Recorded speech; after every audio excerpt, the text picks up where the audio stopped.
इधर 26 की सुकन्या बन गई, 30 के चवन ऋषि बन गए। तो महाराज अब तो दोनों प्रेम भाव के साथ में उस वन में रहने लगे। एक दिन की बात है, सुकन्या और चवन ऋषि साथ साथ लेते हैं।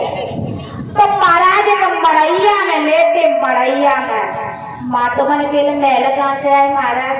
महात्मा तो झोपड़ी डाल लेते हैं और रह लेते हैं, बेचारे महल कहाँ से लेकर आए? तो चवन ऋषि झोपड़ी में लेटे तो भैया पानी रहो बरस, और जब पानी बरस रहो दादा तो याद रखना झोपड़ी से बूंद टपक के और सुकन्या की छाती पे गिरी।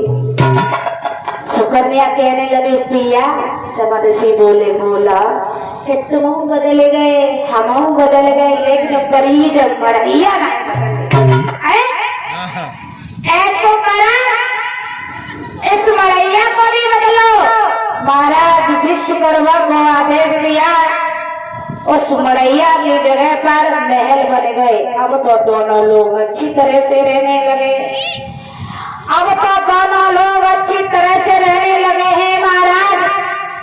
और जब अच्छी तरह से रहने लगे हैं तो याद रखना महाराज, बताया जाता है इधर महाराज सरयात ने सोचा कि चलो चल के देखेंगे हमारी बिटिया ने क्या किया है, उस महात्मा को क्या किया है, भगा दिया है या कहीं अंत चली गई या मर गई, क्या किया है महाराज। जब ये देखा है, चले हैं तो देखा है महाराज एक महलों में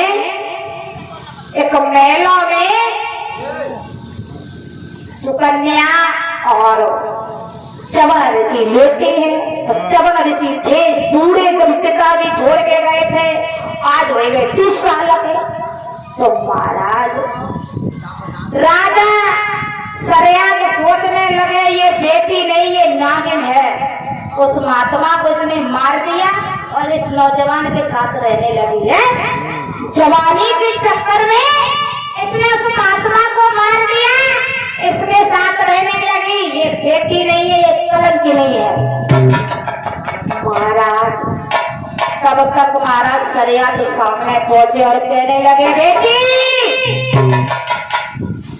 वो महात्मा हम तेरे साथ छोड़ के गए थे वो कहाँ है?